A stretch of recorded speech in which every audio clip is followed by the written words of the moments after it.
Dinda yang kini tinggal di Jakarta bersama suaminya dan anaknya yang masih berusia sekitar 6 tahun, tidak menyangka jika dirinya akan mendapatkan sebuah permasalahan serius yang berhubungan dengan sosok makhluk tak kasat mata.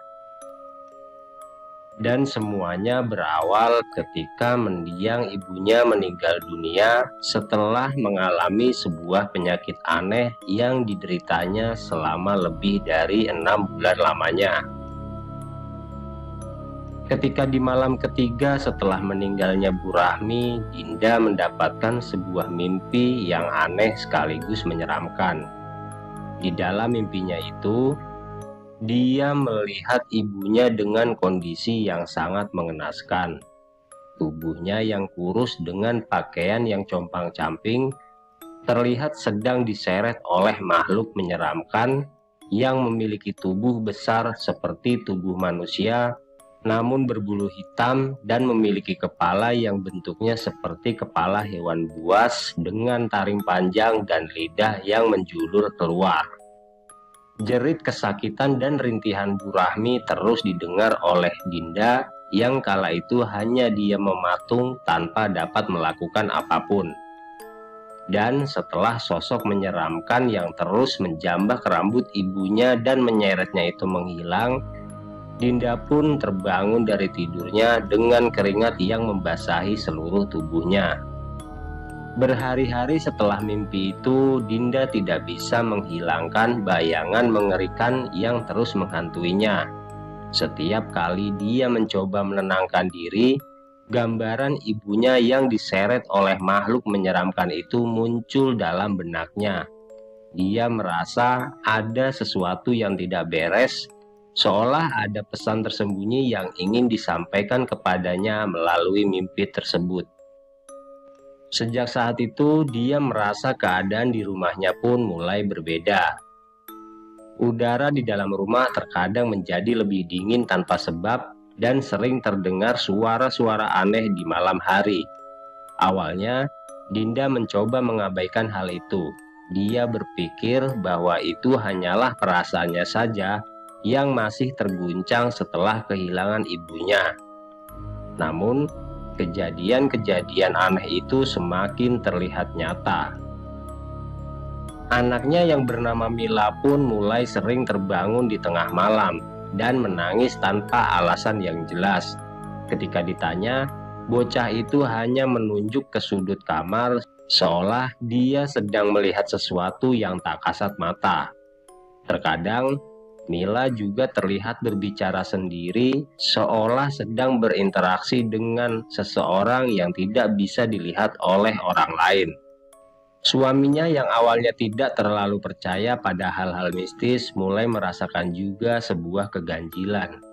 Hal pertama yang dialaminya adalah ketika lampu di ruang tamu sering berkedip tanpa sebab dan barang-barang di dapur mulai berpindah tempat dengan sendirinya, serta bau anyir yang tiba-tiba tercium menyelimuti rumah mereka saat tengah malam. Hal-hal aneh yang sering datang di rumah keluarga Dinda itu semakin hari terasa seperti sebuah teror yang sangat mengerikan dan kejadian menakutkan yang tidak pernah akan dilupakan oleh Dinda pun kembali terjadi.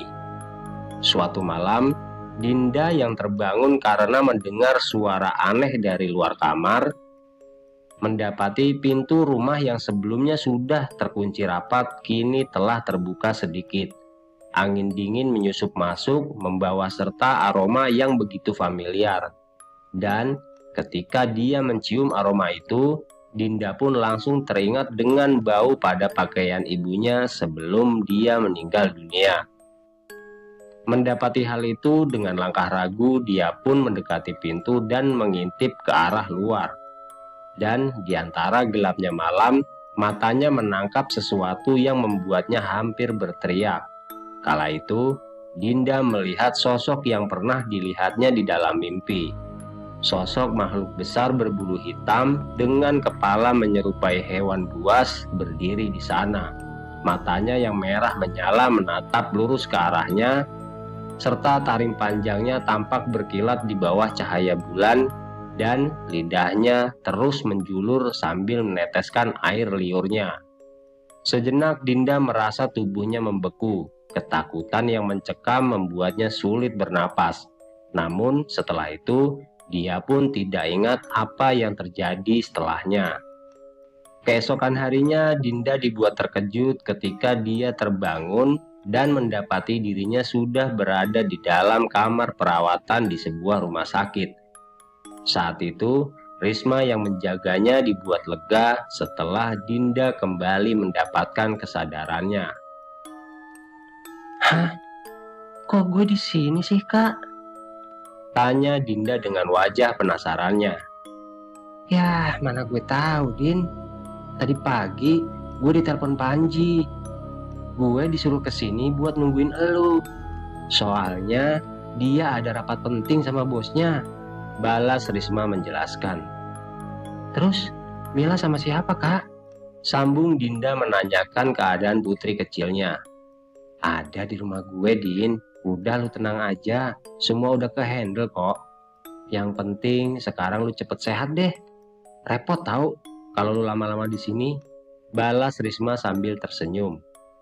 Ya, sebenarnya gue nggak sakit, Kak.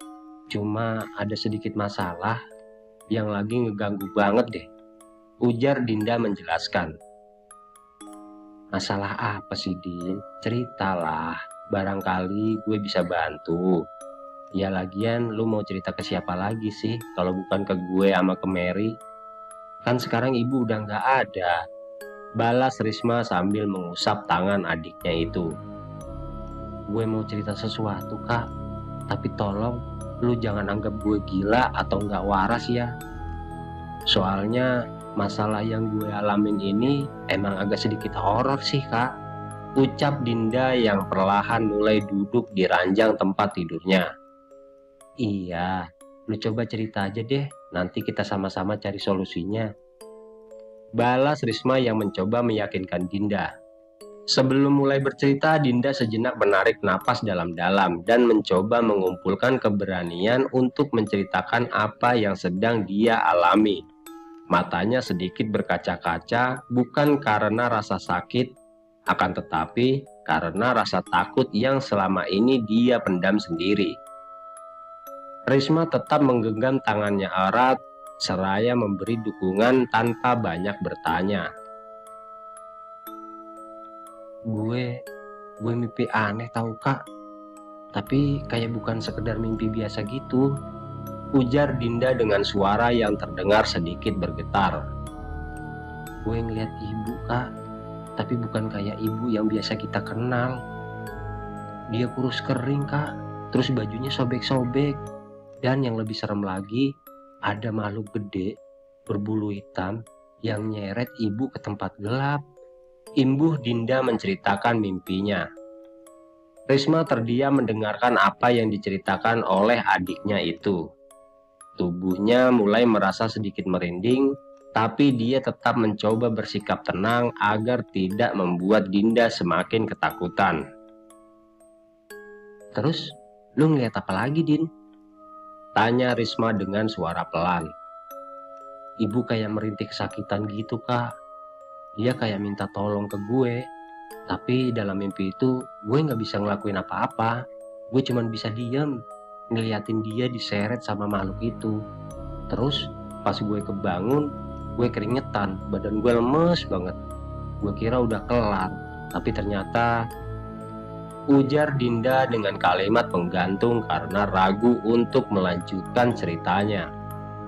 Ternyata apa sih, Din? Jangan bikin penasaran gitulah, tanya Risma yang semakin merasa penasaran. Mendengar kalimat tanya dari sang kakak, wajah Dinda pun berubah memucat. Dia pun menarik napas dalam sebelum menjawabnya. Ternyata makhluk itu beneran ada, Kak. Semalam gue lihat dia ada di depan rumah gue, ucap Dinda sambil memeluk kedua kakinya karena merasa ketakutan. Tadi malam sebelum gue nggak inget apa-apa, gue beneran lihat makhluk itu, Kak. Sumpah deh. Imbuh Dinda dengan air mata yang mulai menetes di wajahnya. Mendengar hal itu, Risma merasa sangat terkejut. Kini bulu kuduknya benar-benar meremang, namun dia tetap mencoba untuk berpikir rasional. Lu yakin, Din? Jangan-jangan itu cuma halusinasi lu aja karena kecapean atau stres setelah kehilangan ibu? Ujar Risma yang mencoba memberi penjelasan logis. Enggak kak, gue sadar banget semalam. Gue beneran ngeliat langsung makhluk itu kak, sumpah deh. Matanya merah kayak nembus kegelapan gitu. Terus lidahnya menjulur panjang. Dan dia cuma diem di sana kayak lagi nungguin sesuatu. Balas Dinda dengan wajah yang terlihat semakin pucat.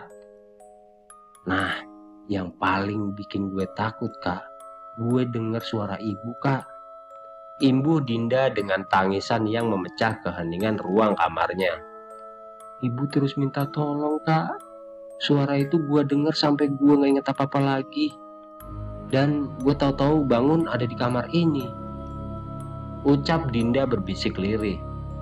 Risma merasakan dadanya mendadak sesak.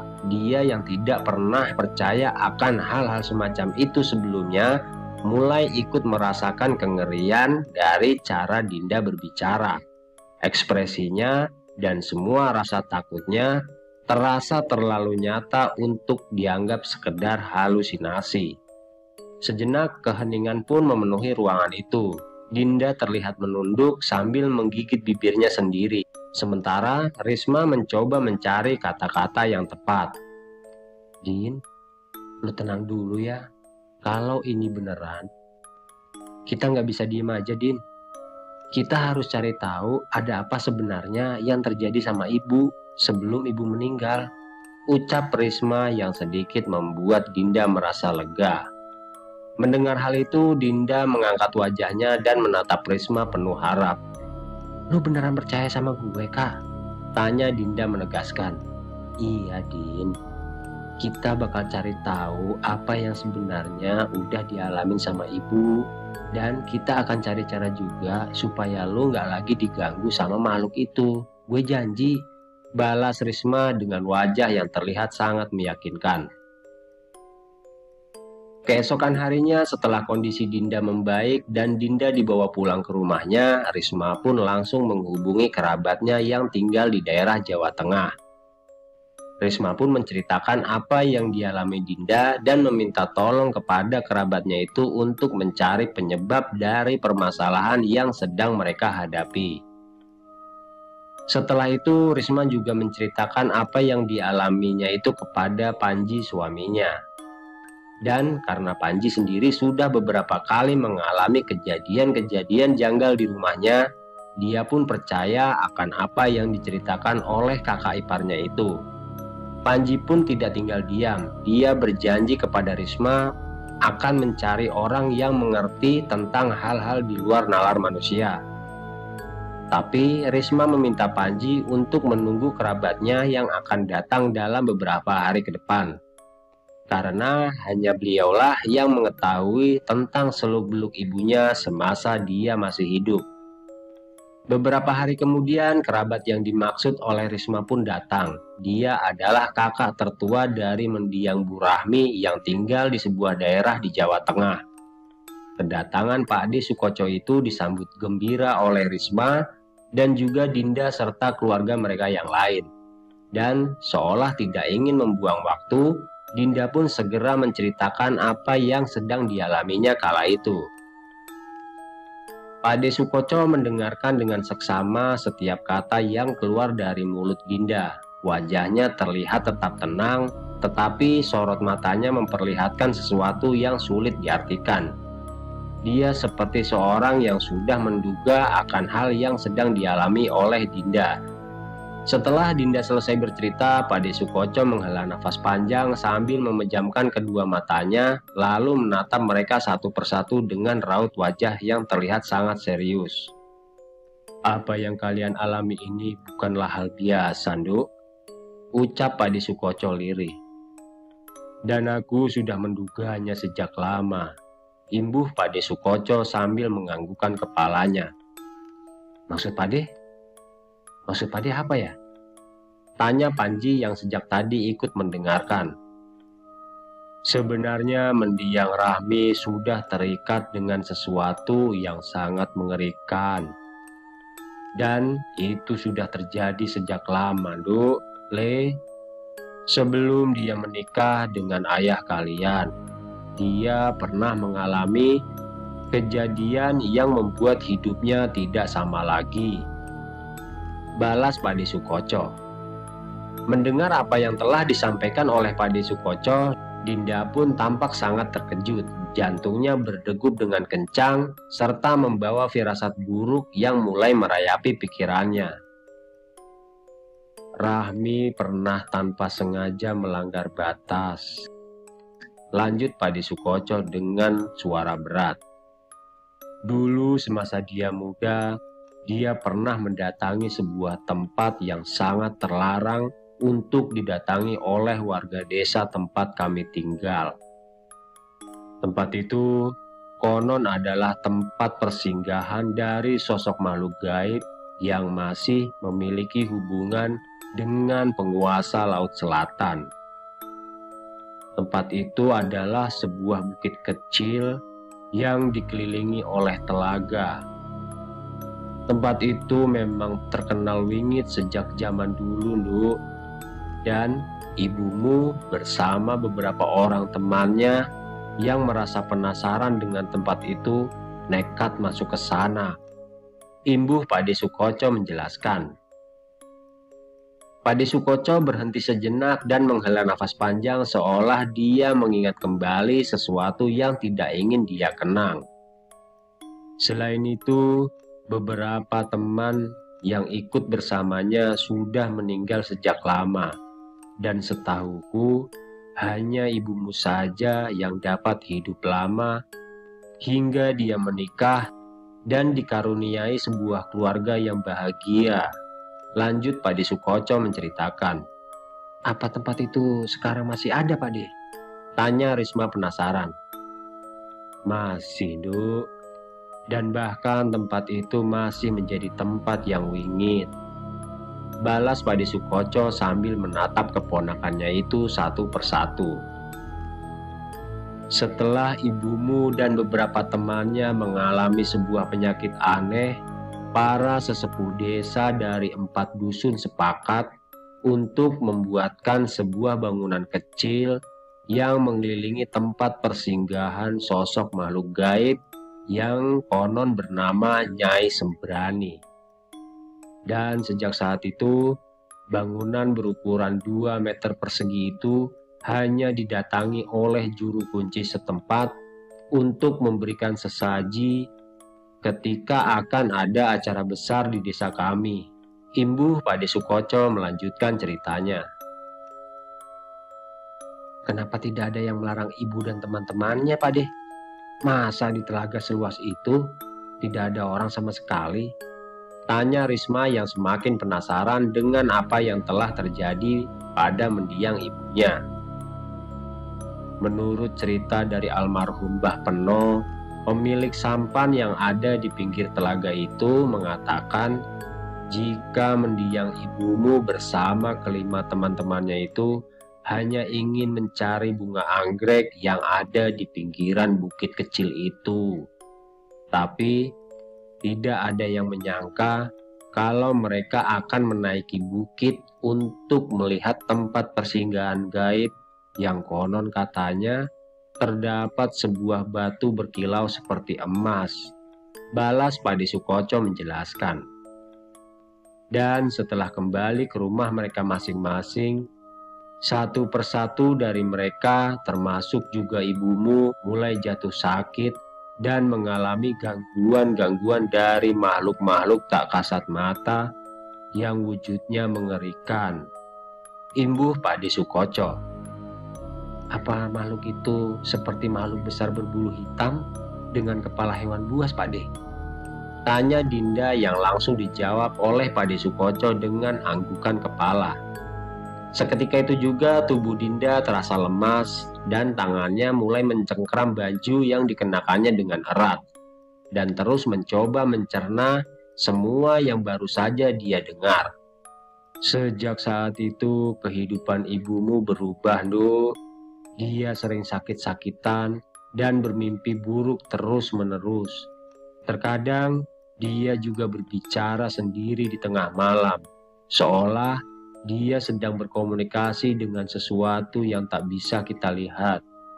Ujar Pade Sukoco. Apa Simba tidak mencarikan orang pintar untuk mengobati ibu, Pade? Tanya Risma dengan wajahnya yang terlihat mulai kesal dengan apa yang diceritakan oleh Pade Sukoco. Kami sempat berusaha melepaskannya, Nduk. Melepaskan ibumu dari belenggu makhluk gaib yang memang sedang mengincarnya. Tapi tidak semudah itu, Nduk. Rahmi sendiri tidak pernah mau bercerita lebih jauh tentang apa yang telah mereka alami di bukit yang ada di tengah telaga itu. Balas Pade Sukoco dengan tenang. Tapi untungnya ibumu dapat selamat. Meski kelima temannya meninggal dunia secara bergantian setelah mereka mengalami berbagai macam penyakit aneh. Hingga akhirnya ibumu menikah dan pindah ke kota. Semuanya baik-baik saja. Dan kami pikir semua permasalahan itu sudah berakhir.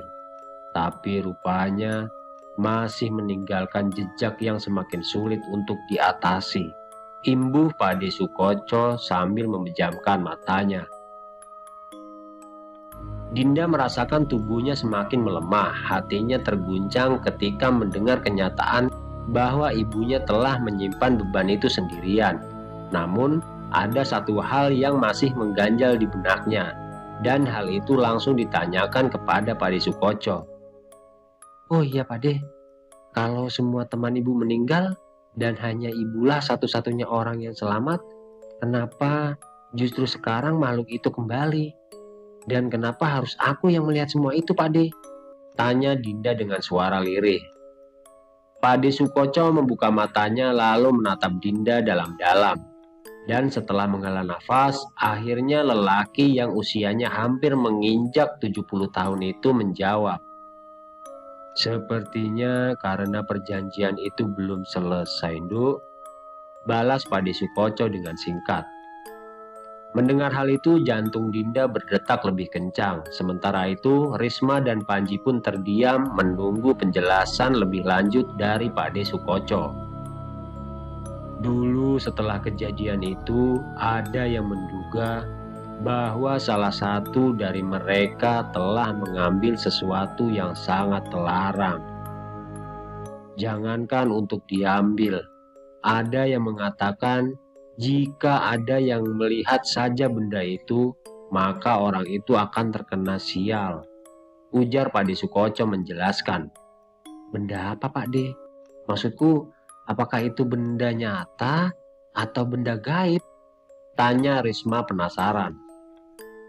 Benda itu adalah batu berkilau seperti emas yang terdapat di puncak bukit kecil itu, Nduk.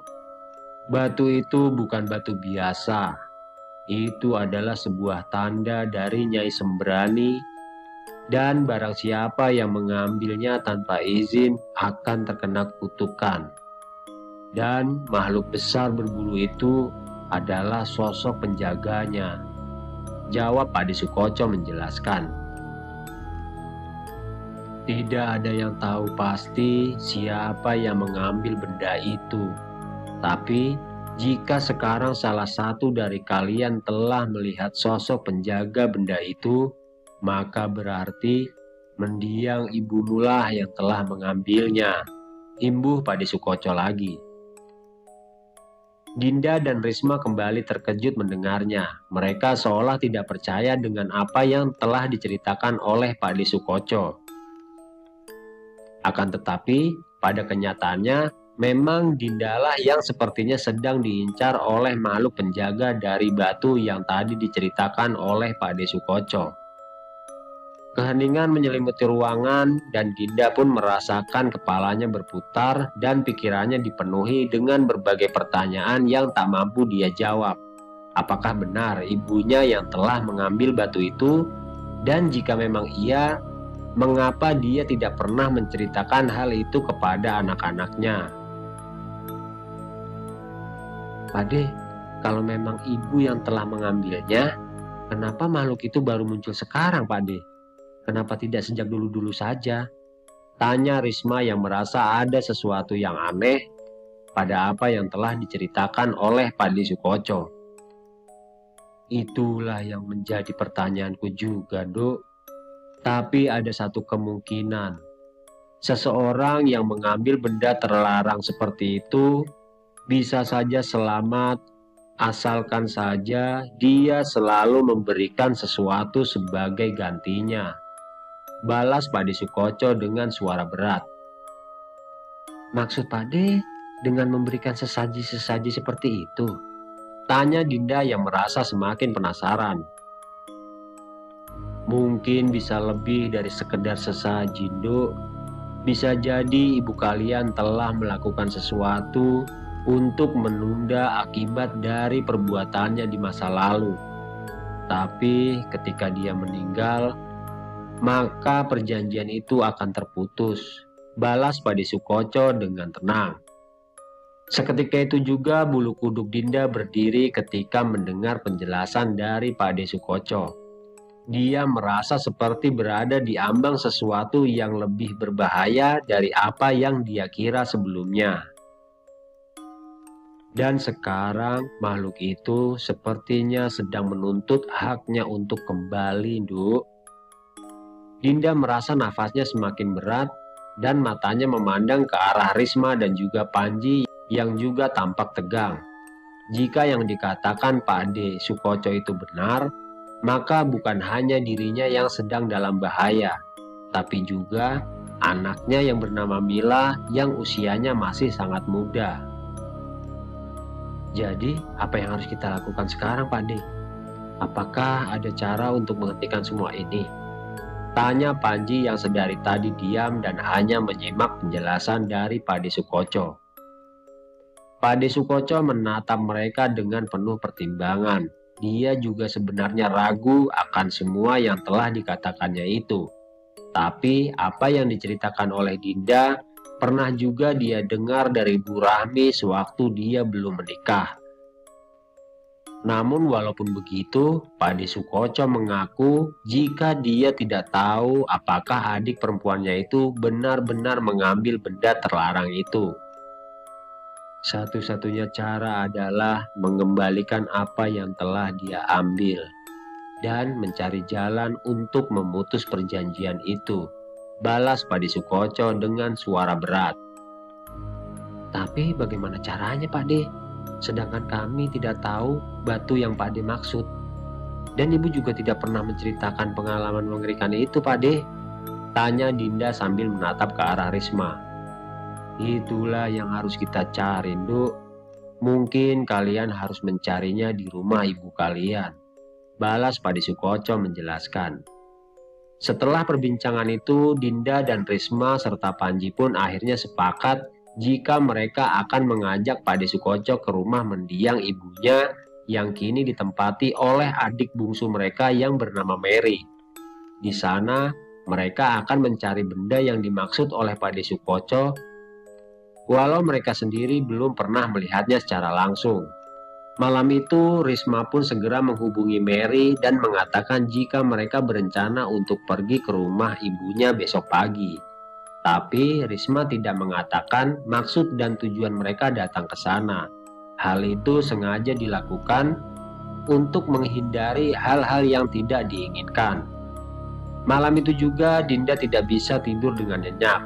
Bayangan makhluk berbulu hitam dengan kepala hewan buas itu terus menghantui pikirannya.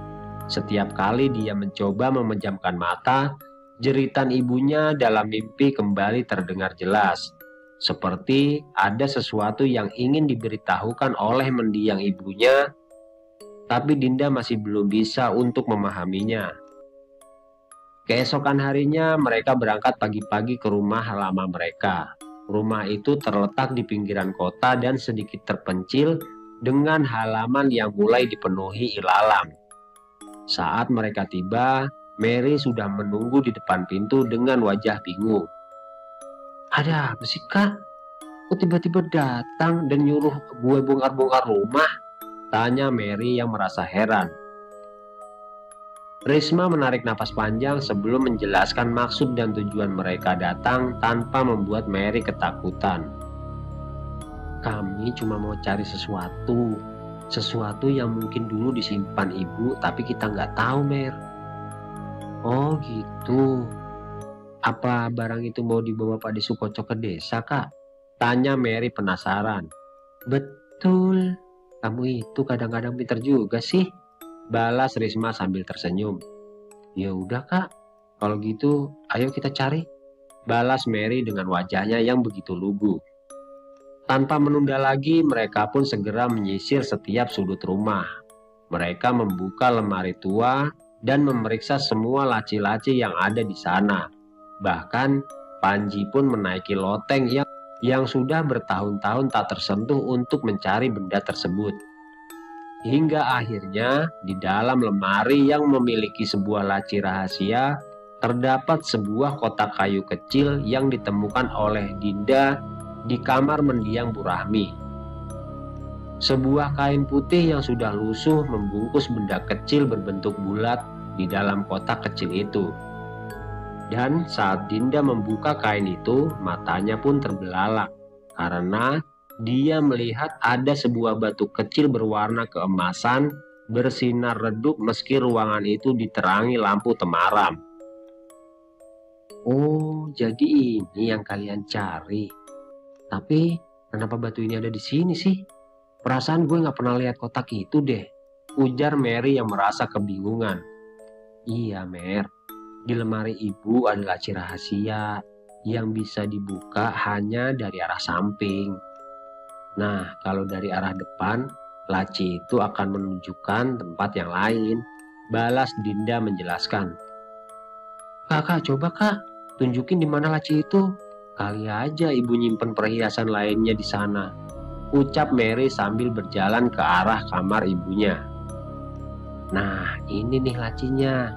Lu bukanya dari sini, Mer, ujar Dinda menjelaskan di mana letak laci rahasia tersebut. Kok lu tahu sih, Kak? Jangan-jangan ibu ninggalin wasiat sama kalian ya?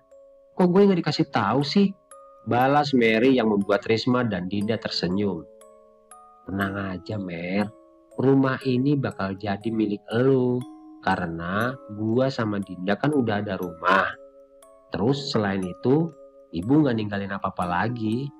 Cuma benda ini dulunya punya Pak Desukoco dan sekarang Pak De mau ambil lagi, ujar Risma menjelaskan dengan gayanya yang khas dan membuat Mary percaya. Setelah berbincang bersama di rumah mendiang sang ibu, akhirnya Risma, Dinda, dan juga Panji serta Pak Desukoco berpamitan untuk pulang. Walau tidak menceritakan kepada Mary tentang apa yang terjadi kala itu, namun Risma tetap meminta Mary untuk menghubunginya secepatnya jika dia merasakan ada sesuatu yang mengganggunya di rumah itu. Sesampainya di rumah Dinda, Risma pun memberikan benda yang ditemukan oleh Dinda di sebuah lemari yang ada di dalam kamar mendiang ibunya itu kepada Pak Desukoco. Dan tanpa membuka kotak kecil yang menjadi tempat batu itu, Pak Desukoco langsung menyimpan benda terlarang itu. Malam itu suasana di rumah Dinda terasa lebih sunyi dari biasanya. Walaupun mereka telah menemukan batu yang diduga menjadi penyebab dari semua kejadian aneh itu, namun ketegangan belum sepenuhnya menghilang. Pade, apakah makhluk itu tahu kalau batu ini sudah kita temukan? Tanya Panji yang akhirnya memecah keheningan. Mereka pasti tahu, Panji. Karena sejak awal mereka tidak pernah benar-benar pergi. Mereka hanya menunggu waktu yang tepat untuk menagih apa yang menjadi milik mereka, jawab Pak Desukoco menjelaskan. Dan semakin cepat benda ini dikembalikan, maka semakin cepat juga gangguan-gangguan itu akan pergi, imbuh Pak Desukoco. Maafkan kami, Pak De. Kami di sini malah membuat repot Pak De, balas Risma dengan wajah yang terlihat sungkan. Tidak apa-apa, Nduk. Itu memang sudah menjadi kewajibanku sebagai orang tua. Dan yang terpenting, besok pagi aku akan berangkat kembali ke desa. Jadi, tolong antarkan Pade ke terminal saja ya. Balas Pade Sukoco yang membuat Dinda dan Risma serta Panji merasa lega mendengarnya. Mereka pun mengangguk setuju meski ada sedikit kekhawatiran di hati mereka. Setidaknya dengan kembalinya Pade Sukoco ke desa, ada harapan bahwa semua kejadian mengerikan ini akan segera berakhir. Malam pun terasa semakin larut. Dinda yang mencoba untuk tertidur terus saja dibayangi oleh makhluk berbulu hitam yang terus menghantui pikirannya. Dia berkali-kali memejamkan mata, namun setiap kali dia hampir terlelap, suara-suara aneh terdengar dari sudut kamarnya. Di ruangan lain, Risma yang tengah berusaha tidur pun merasa ada hawa yang tidak biasa. Udara di sekitarnya mendadak menjadi lebih dingin, seolah ada sesuatu yang tak kasat mata yang sedang bersamanya di kamar itu. Dia menoleh ke arah jendela dan sesaat matanya menangkap ada bayangan samar di balik tirai. Sementara itu Pade Sukoco yang masih terjaga di ruang tamu merasakan firasat yang buruk. Dia menatap kotak kecil berisi batu kemasan itu dengan sorot mata tajam. Perlahan dia menarik napas panjang dan mulai merapal doa. Namun sebelum dia sempat menyelesaikan doa-doanya, terdengar suara keras dari arah luar rumah.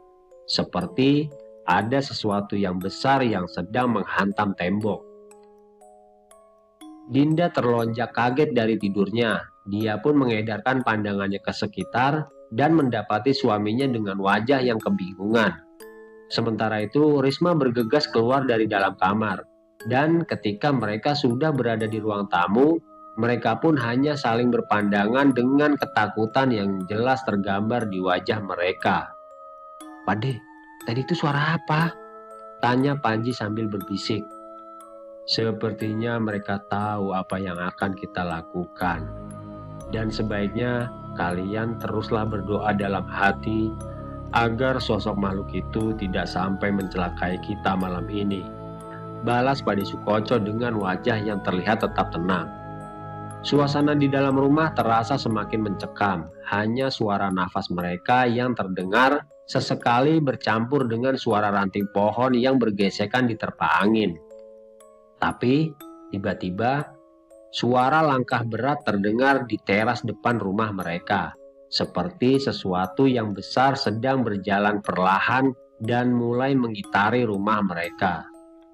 Dinda meraih tangan Panji dan mencengkeramnya dengan erat, sementara Risma terlihat menggigit bibirnya berusaha menahan ketakutan yang semakin menjadi-jadi. Di rumah itu hanya Pade Sukoco yang tetap terlihat tenang. Dia duduk bersila sambil menggenggam kotak kecil berisi batu kemasan itu dengan kuat. Suara geraman mengerikan terdengar dari luar rumah. Jendela bergetar hebat seperti ada sesuatu yang mencakar-cakarnya dari luar. Dinda menutup mulutnya dengan tangan, menahan jeritan yang hampir meluncur dari bibirnya. Sementara itu, Panji menatap ke arah pintu depan yang mulai bergerak kasar seolah ada sesuatu yang sedang mencoba membukanya.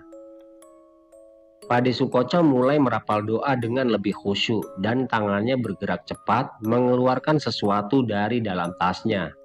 Tidak lama kemudian, Pade Sukoco mulai mengacungkan sebuah benda pusaka ke arah datangnya suara tersebut.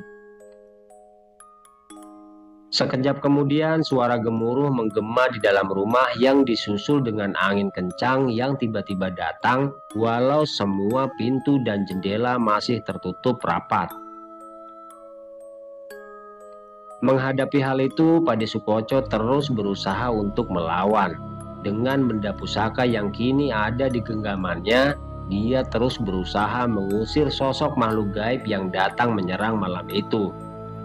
Doa-doa dalam bahasa Jawa pun terus bergema bagai kidung yang mengalun indah dari mulut Pade Sukoco. Setelah beberapa saat, suara jeritan panjang menggema dari luar rumah, membuat bulu kuduk Dinda dan Risma meremang. Makhluk itu jelas merasa terusik dengan apa yang sedang dilakukan oleh Pak Ade Sukoco. Dan hal itu membuat angin bertiup semakin kencang menerpa dinding hingga rumah terdengar seperti akan runtuh. Tapi di saat-saat genting itu, Pak Ade Sukoco tetap terlihat tenang dan dengan kemampuannya dia pun membaca doa-doa pamungkasnya untuk mengusir sosok makhluk gaib tersebut. Sabaku yo sabaku, sabamu yo sabamu. Aku orang ganggu, kowe ojo ganggu. Dongaku, panyuwunku mung marang Gusti kang murbeng dumadi.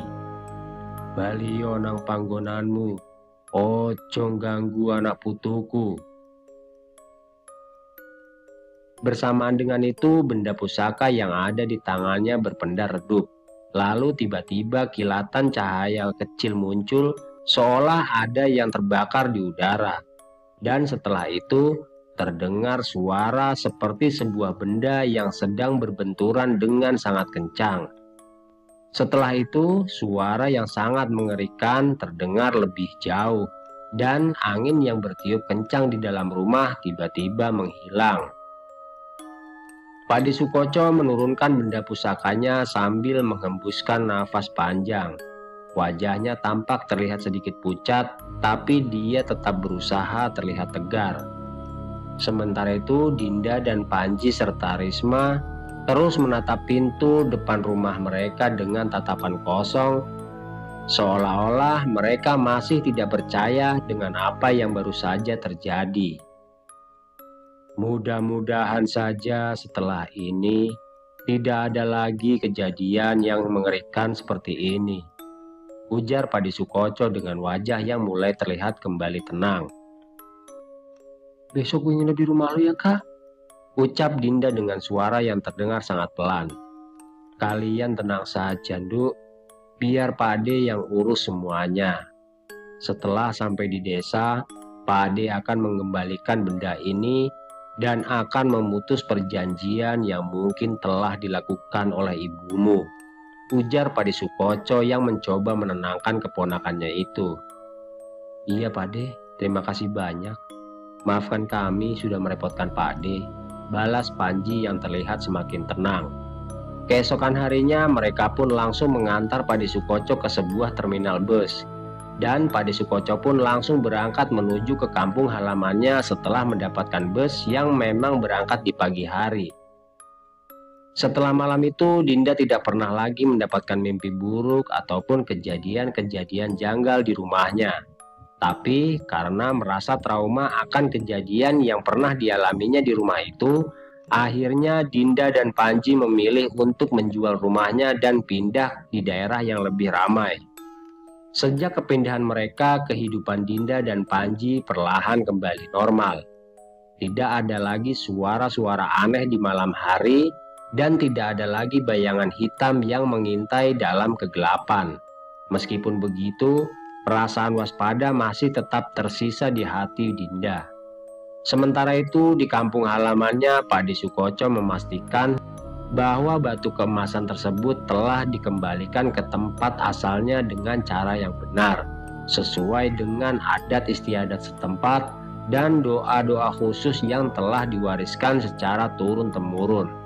Setelah prosesi itu selesai, desa pun kembali tentram dan tidak ada lagi gangguan dari makhluk gaib yang selama ini menuntut haknya. Walau begitu, kisah tentang Nyai Sembrani dan makhluk penjaganya tetap menjadi bagian dari sejarah keluarga mereka. Sebuah kisah yang akan terus dikenang sebagai pelajaran bahwa ada hal-hal di dunia ini yang tidak bisa sembarangan untuk dilanggar. Selain itu, masih ada sebuah misteri yang belum terjawab. Mengapa Ibu Rahmi mengambil benda itu? Dan mengapa hanya dia yang dapat selamat dari malapetaka yang menimpanya bersama teman-temannya? Apakah dia telah menukar jiwanya dengan sesuatu